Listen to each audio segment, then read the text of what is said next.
lutjeve tona, duave tona, kush i përgjigjet? Allahu apo dikush nga njerëzimi?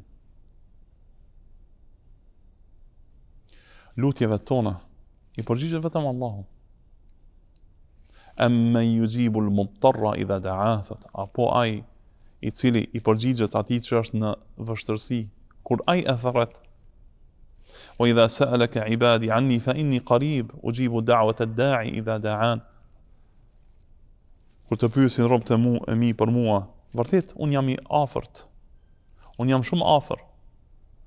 I përgjigjem thirrjes së thirrësit, lutësit, ai që bën dua kur të më lut mua, kur të më bën dua mua. Lutjeve tona i përgjigjet Allahu. Nuk ju përgjigjen njerëzit. Njerëzit e gjallë mund t'i përgjigjen kërkesave dhe nevojave tona aq sa kanë mundësi. Mirë po, atyre gjërave të cilat janë në kompetencën e Allahut, mund t'i përgjigjet vetëm Allahu. Dhe është kotësi në fe dhe mendjeleci në mendje të lutet dikush përveç Allahut në gjërat të cilat janë kompetencë e Allahut.